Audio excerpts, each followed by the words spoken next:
कि मुजफ्फरपुर शहर बड़ा भारी तहसील के लइहा हो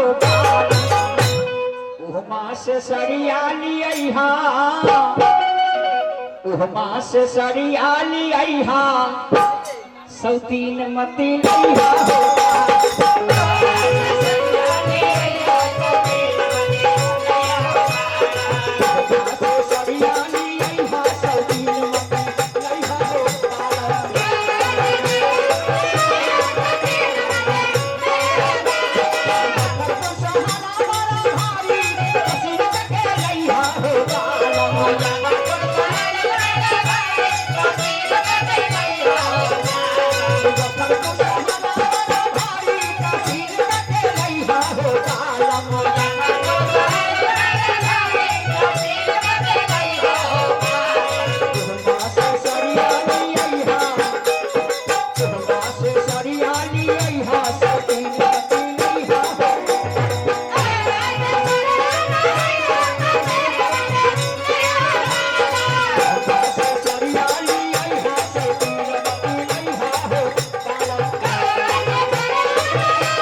सौती ठोके ना मन ना चटपटाने के चाहिए अगर तो फिर एगो बात कह देबो तो गड़बड़ा जाएगा आगे हाँ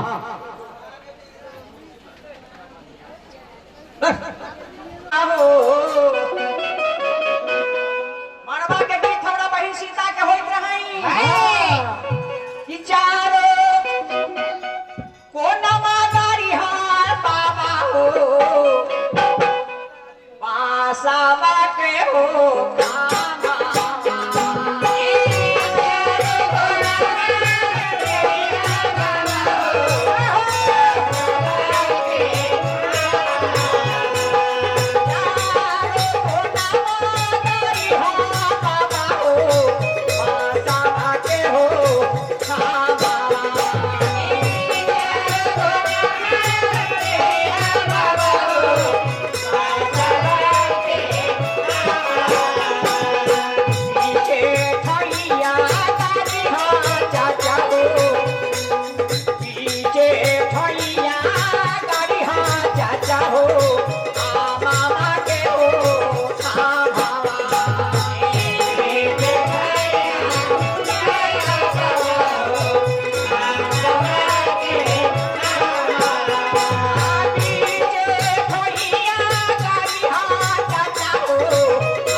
रात भर ये करबे कि आगे के विधो करब हम बैठल बैठल रहा तो कथी दौड़ के मामी के तब दौड़ के मुन्ना जी के तब दौड़ के बिपिन जी के आ जेला आए है वो ना हो की बात तोरा कुछो मालूम हो ना लगन कम है बिहार शनिचर है मान है ए लेल हमरा तनका दीदी के लगन न छुमा देबै कथी कहले हमरा तनका दीदी के लगन न छुमा देबै आ चमड़ा अलग है कि ना के आइला त तनका ओकरो बानर पूजवावे के हो ए मानर ना हां मानर त तनका हमरा दीदी के लगन न छुमा देबै चल अंगना में बहन के बोला गे चल गे दीदी निकाल लड़की है ना त बस लगन है कम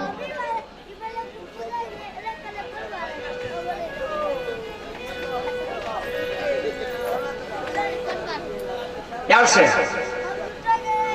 क्या बात है अरे कवने दिशा से आई लड़की के माँ है कवने दिशा से आई लड़की के माँ है कवने दिशा से आई लड़की के माँ है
कुमार यादव जी के भगिना, हाँ हाँ संजीत कुमार यादव मंत्री जी यानी राम सूरत भाई के भगिना, भाभी मुखिया प्रत्याशी जी। और आई कौन पंचायत? करणपुर उत्तरी। चलो ठीक है बाबू जी।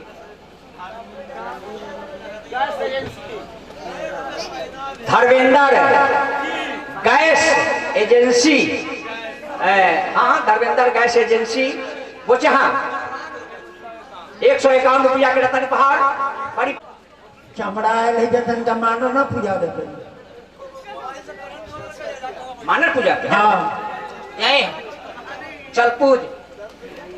अरे बजाओ भैया चमरा, बजाओ सहनाई, अरे मानर के पूजाई देवा गंगा पर चढ़ाई, अरे बावन जोरा पूरी देवा मागी तो हर खाए, घरे न ले जाएब तो गोधाना कोटाए, अरे मार खैब बेला ना से, करवे माए माए, अरे चवर में भेटाइल रहे, सतलला के भौ जाए, अरे तनी चुके चमरा के बारे चुके डोगे, एकरा आगे हम न कह, बोझे वाला बोझे। बजा तो बाबू हमर कैसे बजावल टिंगलंग बजो तो बाबू। बजाते बेटा, बजावा तो बाबू। बजाते बेटा, बजा बेटा।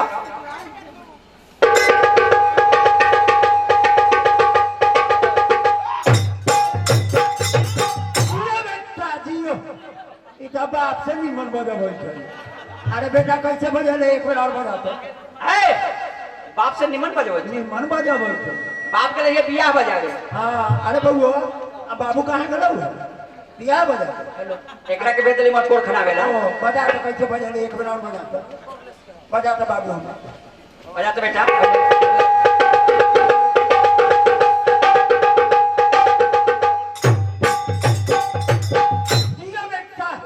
लाख सबुआ पार ले दिनम की बढ़िया बजबै छै। इधर जाके हुआ से निमन बजबै छै।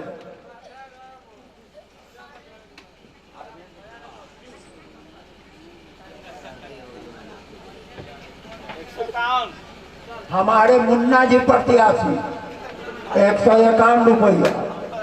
151 रुपया। भाभी प्रत्याशी मुखिया जी। ओ बियाह वाला बात याद आ गेल है। अलई अभी याद बियाहवा में बोलो ऐसे बजल रहे हमरो में। हाँ चल बहुत अच्छा। अमरेंद्र प्रसाद उर्फ मुन्ना जी उनके तरफ से रमेश भाई के